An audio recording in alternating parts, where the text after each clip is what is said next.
7 अक्टूबर 2023 को हमास ने इजराइल के ऊपर अभी तक का सबसे बड़ा अटैक किया था और इस हमले के बाद इजरायली फौज गाजा के भीतर जमीनी हमला करते हुए घुस गई थी।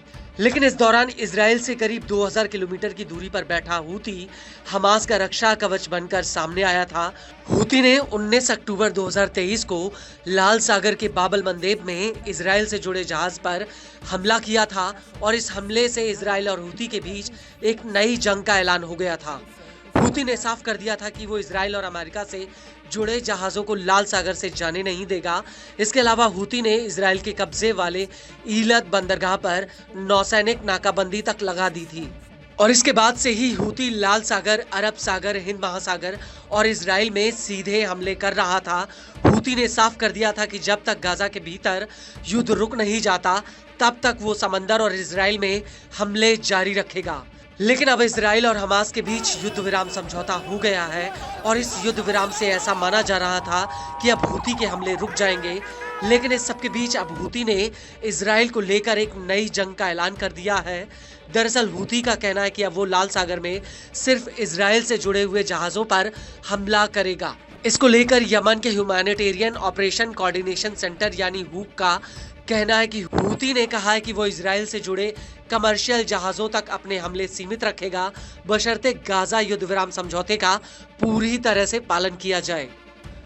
यमन के हूक का कहना है कि हूती अब अमेरिका और ब्रिटेन के जहाजों पर हमले नहीं करेगा। इसके अलावा इन देशों का झंडा लगाकर निकलने वाले जहाजों पर भी हूती हमला नहीं करेगा।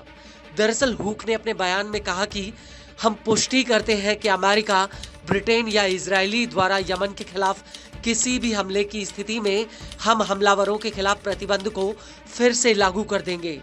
इस सब के बीच हूती का ये भी कहना है कि अगर इजराइल युद्ध विराम समझौते के सभी चरणों को लागू कर देता है तो इजराइल से जुड़े जहाजों पर हमले नहीं किए जाएंगे। लेकिन बड़ी बात यह है कि हूती के हमलों की वजह से लाल सागर से होने वाला समुद्री व्यापार पूरी तरह से ठप हो गया है।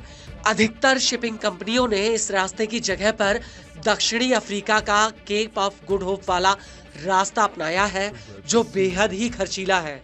वहीं हूती के हमलों की बात की जाए तो नवंबर 2023 से लेकर अब तक हूती ने लाल सागर में 100 से ज्यादा हमले किए हैं। हूती ने 2 जहाजों को समुद्र में डुबो दिया, जबकि एक जहाज अभी भी हूती के कब्जे में है। हूती के हमलों में कम से कम 4 लोगों की मौत हो चुकी है। हालांकि हूती के हमलों के जवाब में अमेरिका, ब्रिटेन और इजराइल ने हूती के कब्जे वाले पावर प्लांट और बंदरगाहों पर कई हवाई हमले किए, लेकिन इसके बावजूद हूती के हमलों में कोई कमी नहीं आई।